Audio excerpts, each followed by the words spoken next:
So what we have here is an example of procedural programming design. We have an application which is designed as three functions.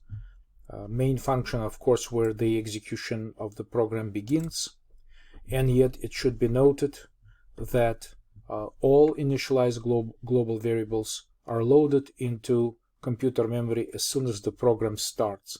So before the main function starts running, this variable, or any global variable, is already in memory and is already initialized. So the first step in this program is to invoke function ping. Function ping implementation starts with this if statement. This if statement evaluates this condition inside the parentheses and checks whether the shot count is greater than 6.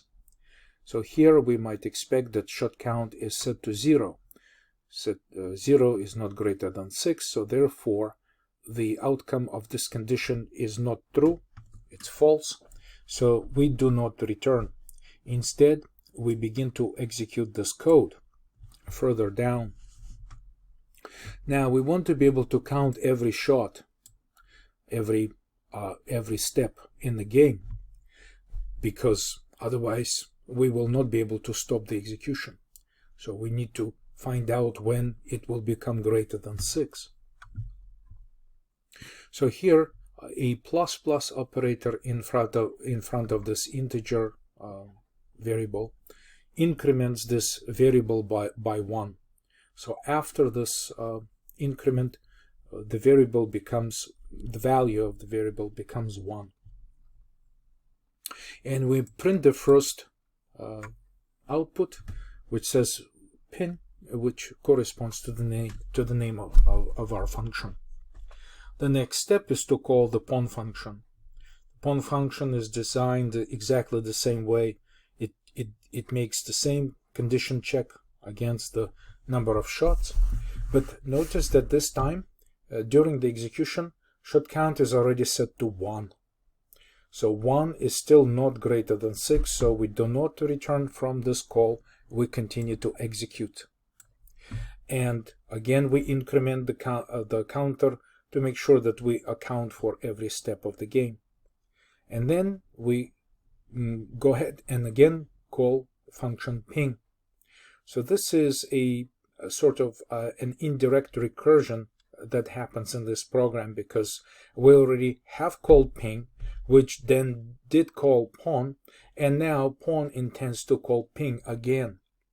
This recursive series of calls is permissible when you have a condition that checks for a certain situation where the continuation of these calls is no longer possible. So we have a uniform condition here that says if it's greater than 6, then stop. And when we return from these calls, the entire program will return back to main. So let's run this just one more time and see how this really works. So I will just build this and just to make sure that I'm building the latest version of this code, and press Ctrl F5 to run the program. And notice that it seems like the expectation in this code is that we probably should have 6 messages printed, but if you count them, it's 1, 2, 3, 4, 5, 6, 7 of them. So it's a bit of an inconsistency, I think, with the original design. So so this is again purely procedural approach to implement the logic of this code. And so let's make some improvements to make this run a little better. Okay, so just observation here. Did this program work as expected? I would say no. I was expecting 6 messages printed, but it prints 7. How many shots were printed? And 7. Let's try a few improvements. Change the program to play exactly 6 and consider using a new variable named maximum shots. And what if we want the user to say how many shots they want to play? So of course we can ask the user how many shots they want to play. In other words, instead of relying on some magic encoded number right here, we'd like to either control it by a predefined number, or even more flexible, ask the user how many times they want to play. So let's take this latest approach to make it as flexible as possible. We can use cout to print the prompt.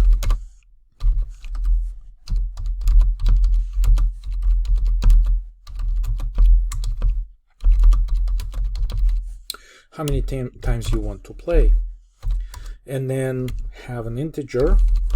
And this time, perhaps what I'll do, I told you earlier that using global variables should be avoided whenever possible. So I would like to move this declaration, or take it out of the global scope, and make it just a local variable, just like this. I really don't need an initializer right here, because I will get the user to tell me anyways.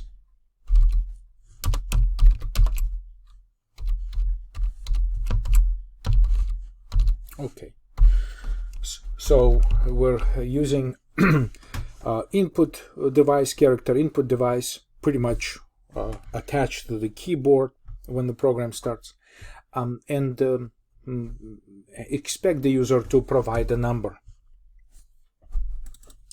Since now we have the number, it's a local variable, perhaps the most logical way of passing this count would be to change our ping and pawn to expect the number of shots to play, just like this. Therefore, we need to change function declarations to expect the shot count. So both of these will change, and as we begin with changes or updates to our declarations, of course the actual function definitions also have to be changed accordingly. So similar changes right here. So what we did so far, we got rid of global variable and we replaced it with the local variable inside function main. And when we make our function calls, we now pass. We expect to pass the shot count to every function call. So this time, if you think about it, what we can do is we can say that if the shot count is equal to 0, we should return and not play any of these numbers. So otherwise, instead of incrementing it, we will decrement the value of the counter. And of course, when we, after decrementing it, we will pass it to another function, pawn, and now it will be a modified counter. So pretty similar changes right here. When shot count is equal to 0, notice the double equal sign. Double equal is the check for equality. This is not an assignment. It's the logical operator that compares the variable to a hard-coded 0. And here again, I will decrement the shot count and print the message as expected and pass this count to the next function. So with this change, let's see how this works. Pretty much nearly the same idea, but now the counter is more localized, which is a good approach. And also this parameter is now being modified inside the functions.